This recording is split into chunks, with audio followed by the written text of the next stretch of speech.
Hey guys, this is Sherri Echols, Realtor in Bryan-College Station area, here with my Linda partner, Milynda Hallermann, with SWBC. Yes, Yep. SWBC. Tell us what that stands for. Southwest Business Corporation. Okay, so Yep. we're here today to talk about some market updates, what's going on in the real estate market here in the Bryan-College Station area. So Milynda's just talking about what's going on with interest rates. So let's talk about it because that's what everybody wants to talk about right now. Yeah. Right now, just kind of the prevailing industry thought is that rates are going to just kind of go along as they are right now, which I'd say mid sixes would be a real honest rate. Let's say mid sixes to high sevens, kind of depending on what loan type you're talking about and what your credit score is and your down payment amount. Things are going to go along like that. The prevailing thought now is maybe starting in July, we'll start to potentially see some rate cuts. That is going to depend on inflation, honestly, because we thought we'd have more rate cuts by now than we have had. But we're getting closer to election season at that point. So there will be a timeline on that where we will probably see them try to improve rates as much as possible before the election. Election years are usually pretty good for real estate market, at least up until the election. Then once you're right around the time we're electing the new president, and then between then and January, it slows down a little bit. But to be fair, that's kind of the slow season anyway already. So that's what I've heard too from the sources I listen to, is that we would have probably after the spring, as we would be when the rates would come down, and it would be maybe 2 or 3 reductions this year. So, and one thing to consider, I know everybody wants lower rates, right? One thing to consider is right now, I am absolutely getting, let's say, first-time home buyers, people who are new to the market, they're still getting in homes. And I would really encourage everybody not to wait for rates to go down, because guess what? So is everyone else. Yep. And when you wait for rates to go down, number one, they may not go down as much as you would hope they would. And number two, as soon as that happens, you're going to be in a situation where the market is flooded with more buyers. Totally competing with everybody again, multiple offers, that kind of thing. Yeah. In fact, we're still seeing multiple offers on a lot of homes, not as many as there were a couple of years ago, but still, 3, 4, 5 offers on different houses, especially the best maintained, the best looking houses. And, in the price range between 200 and 400,000 are where the most transactions happen. So there's a lot more people who can afford that range. There are investors who can afford that range.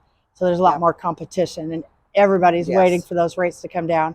You have millennials coming up, first-time buyers. You have people kind of trading up from first home to second home, and then you have other people who are trading down from the bigger home down into something that's more manageable in retirement years, when you want to just go travel and have fun and not. And like Sherri said, that's the price point investors are in too. Yeah. And they generally have more cash. So really, if you're in a position, it's still the time to buy right now, because you want to get ahead of that market. Yep.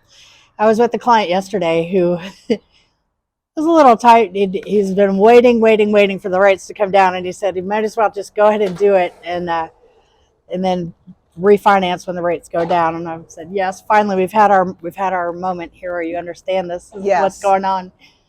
He was also talking about buying maybe a new home with one of the sort of mega builders, the David Weekleys and D.R. Hortons and those. And a lot of those builders are giving good incentives so that you could take that money they give you and buy your rate down for a couple of years, and then that helps you out until you can refinance. So don't be frozen by interest rates, because guess what? House prices are still going up. There's going to be a shortage of housing for the future. I mean, I'm not even going to say for the short-term future. For the future. It'll be a while. Yeah. I did read an article the other day that said some 93 million boomers are going to be freeing up some real estate in the years to come. So that's going to put some houses back in the market. Builders are building some. It's just going to come from lots of different places. Yeah. But like Milynda and I talked a minute before we got started here today about, those boomers are going to probably be selling the bigger homes. So it's not going to be that the millennials and the younger people necessarily will buy those, but the people in the middle may move up then, freeing up those first time buyer and kind of mid-range homes for Mhm. the first time buyers. So it'll all work out in the end. We just have to kind of be patient and Yeah. do what we can in the meantime. You know, the higher rates may make a difference in what you can afford going in, but at least you're going in and you're going to start building your equity, and Mhm. that'll give you more bang for your buck when you want to trade up and move to a Yes. little bit bigger 'Cause- house. Because you are paying a mortgage payment every month. Are you paying your mortgage payment Or or your somebody landlord's? else's, yeah. Yep. So, like Sherri said, as soon as you get in, you are building equity. You are gaining that appreciation. You're starting to build wealth for your family. Yeah. And then it'll be easier to trade up when the time Mhm. comes. You'll have all the equity. You're building equity, one, by making the payments, and two, by just the appreciation in the market. Yeah. We're a growing area, and it's not going to be slowing down anytime soon. So I don't see, frankly, Yeah. ever that our appreciation Yeah. is going to go down. It's going to keep going up. So jump in at any time. The sooner you jump in, the better, because it's just going to keep getting more expensive unless something really Yeah. drastic happens. And you're not locked in, right? That's not forever. That's what a refinance is for. Yeah. As soon as rates come down, let's say in the next year or 2 or 3, you just refinance and go get that lower rate. And refinancing is less expensive than buying the first time. Absolutely. Yes. Easier, less expensive, and it'll start saving you money every month at that point. Yeah. Yeah. So I guess we can talk a little bit about what's going on in the market. Things here are busy. I've been busy all year, and it's getting even busier and busier. Looking at the statistics right now, we have 425 homes actively listed in College Station and 371 in Bryan. That's not a whole bunch, but it's more than it was last month. It's gone up quite a bit. So we can see our season is picking up. This is kind of the normal time of year when things pick up. It starts in but it was like someone turned a switch in March and kind of turned it back on. So, yeah. It starts in January, and then March it really starts getting busy. People really usually want to move during the summer when school's not in session. Yep. So not everybody, but the bulk of people. You know, if you have kids, that just seems to be the popular time to move. So when it's really hot or it rains on moving day, it always seems to rain on my moving day. Average sold price for the last month in College Station was $427,255, and the average sold price in Bryan was $360,695. So there's a little bit of difference between Bryan and College Station in the average sold prices. Days on market in College Station are down to 96 days, so days on market are getting a little bit shorter as we go, and Bryan is down to 113. So it takes a little bit longer to sell in Bryan, but it's getting better and improving every month right now. So this is the time of year where things get better and better. We have right around 3 months of inventory in both Bryan and College Station. Excuse me. So that tells us that we're still in the seller's market. Obviously, if there's short inventory and more buyers than there are houses, we're going to be in the seller's market for some time to come. Yep. Again, there's really not a point we can see that's going to change in our market. Yeah. But things are good here. It's booming, really. Yeah. I mean, we're growing like crazy. We are in the A&M bubble. Our economy is somewhat more protected than the rest of Texas because we have a state-funded school here. Yeah. And we're the biggest university in the nation now, over 75,000 students here. So we're going to keep growing. Well, and I've heard tell that they want to get up to 100,000 students, which sounds crazy to me. That's like twice as many were here when I went through A&M, 91. Yeah. It's already its own town, and it's really just going to get to be a bigger and bigger town. It's like three cities here. So yeah, I look forward to seeing more industry and other things come here for employment rather than just the university. I think we're expanding into lots of different things now. Yeah. And we do have way more choices in restaurants. Maybe our mall will get a little better. Just saying. I don't know. They had that anime convention last week, and it was packed. I've never seen them all so busy. Well, so maybe they need to do more things like that. Something not related to malls and shopping. Exactly. Right? Just an event space. Yeah. Well, this is a great town. I love it here. And, I was talking to my brother over the Easter weekend, and they live in Houston, and he said he wants to retire here too. I think a lot of people want to come here to retire. It's a great community. It's not too big, not too little. Where our quality of life is awesome. You can actually get to things. Traffic we complain about traffic, but traffic is Yeah. not an issue compared to what most people have to deal with. Right. If we've been here for a long time, this seems bad, but it really went from 12 minutes to get anywhere to about 18 minutes to get anywhere. It's not like hours like Houston is. But anyway, y'all from the Bryan-College Station area know this. We are at Cinnaholic today. It's Aggie owned. Yes. And these are like regular pastries and cinnamon buns and stuff. And they're vegan. Everything in here is vegan. So that's cool. And you can get all kinds of toppings on them. Yeah, it's way more than I expected on a cinnamon roll. Right. So. Well, is there... Oh, well, we have the elephant in the room. Let's talk about the elephant. Yeah. So I know you guys have probably been hearing in the news about the NAR settlement. And so far, the news is talking about how, that's going to cut out buyer's agent commissions and buyers are going to have to pay for that and blah, blah, blah. The news wants to wag the dog. They are the sensationalists. It's not about that. All the settlement says is that we can't post the buyer's agent commission in the MLS anymore. That means that the buyer's agent is going to have to talk to the listing agent to find out what the situation is with the commission that's listed in the listing agreement that's negotiated between the seller and the seller's agent. Buyer's agent is just going to have to ask them. And the other part of that is when you go look at a house, you're going to need to have that buyer tenant representation agreement signed. You should already have that. I know I'm guilty of not doing it all the time at the first showing until even I write the contract sometimes. But I'm going to be changing my habits and we're going to be filling those out. Even if you just fill it out for one day while you're out looking at the properties, to start with. If you have a new agent who you're not sure of, which I wouldn't go see a house with someone I just met and didn't know anything about anyway.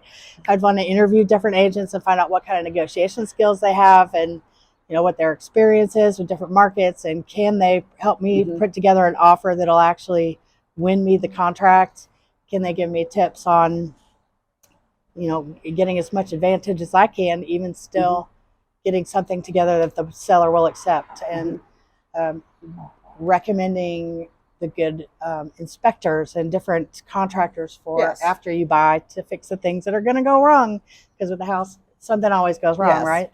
The day you close, you walk in and there'll be something that happened and the inspector didn't catch it. It wasn't wrong on the day he inspected. So you want to have a good agent who has some good experience. So the point is, the two things that have changed for realtors and the clientele at the moment is you can't put the commission rate in the MLS. That's going to have to be a discussion. And two, you have to do the buyer tenant representation agreement. That'll actually explain to you what representation really means. That means you can get advice and opinion.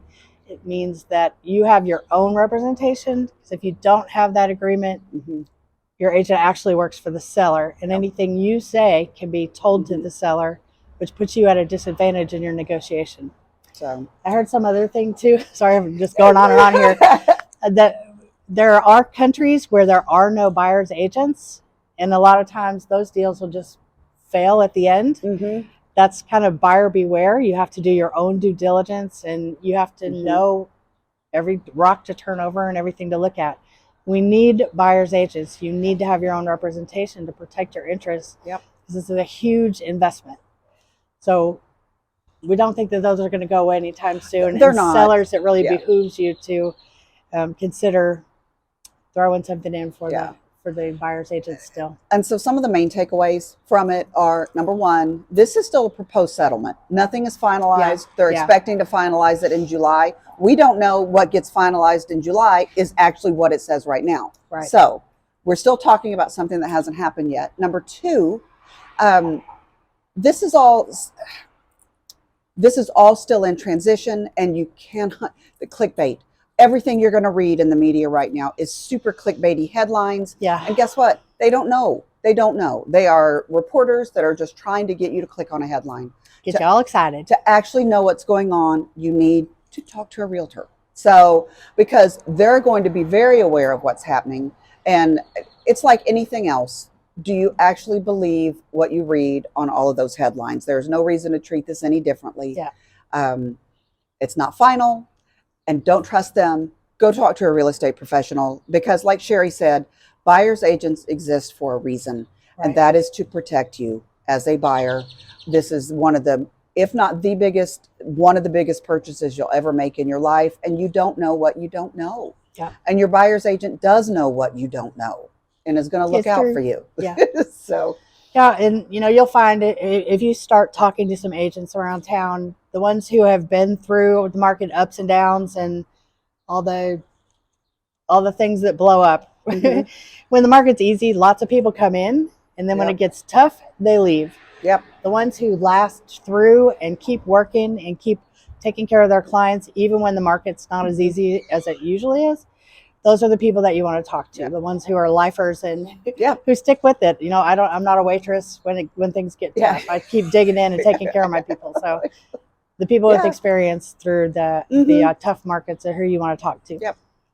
Yep. Real estate professionals are not going to go away, and there is definitely a reason they are here. So we're looking out for you. Yep. Well, thanks for coming today. I appreciate you. Absolutely. Hopefully we'll see some of those interest rates drop in the next month or so. That would be really nice. It would. I would love it. But in the meantime, keep staying ready to buy your home. Yeah. Don't wait. Okay. If you get in now, you're going to have less competition and more options. Yep. And if it's not just right, if you don't have your credit needs cleaned up, it's a good time to always be paying down your cards, where each one is, at most a third of your credit card being used. Mm-hmm. You want to take care of any little things that might be collections, or, just any little problems. Pull up your credit report and make sure there's nothing that's wonky on there that doesn't belong to you. Yep. Something that you didn't know about. So always good to have all that clean, just in case you go talk to the lender early. It's not going to hurt to talk to the lender early, and that gives us time to help you fix any surprises that show up. And surprises do show up. 30% of credit reports have errors on them. Yeah. And also, sometimes you just made a few mistakes that we can help you fix a lot of times. Well, stuff happens. Yep, no judgment on that at all. No. Stuff happens. COVID years were what can I say? COVID years were tough and on a lot of people in the job situation and not being able to work. Some people are non-essential personnel and just had a tough time during that time, and medical bills can stack up. But there's a lot of things we can do. Yeah. But you have to reach out to us and let us help you. Yeah. So. Yeah, you do want to talk to a lender, because if you start paying things off and just closing your accounts out, that's going to count against you more than just paying them off and leaving them open. Yes. You don't want to close them. Never close an account, even if you plan to never use it again, because then that's going to show open credit, which helps your credit, because then your ratio gets better. Yeah. If you have open credit on an account you're going to never use. Also, if those are older accounts, those aged accounts help your credit history, because it shows length of credit, and the credit bureaus will give you points for that. Yep. So if you're thinking about buying, give us a call. Milynda can help get you pre-qualified, or pre-approved rather, not pre-qualified. We don't do that anymore. She can get you pre-approved, and I can talk to you as well about what you're looking for and get started looking for some houses for you. Yeah. Sounds great. All right. Bye-bye, y'all.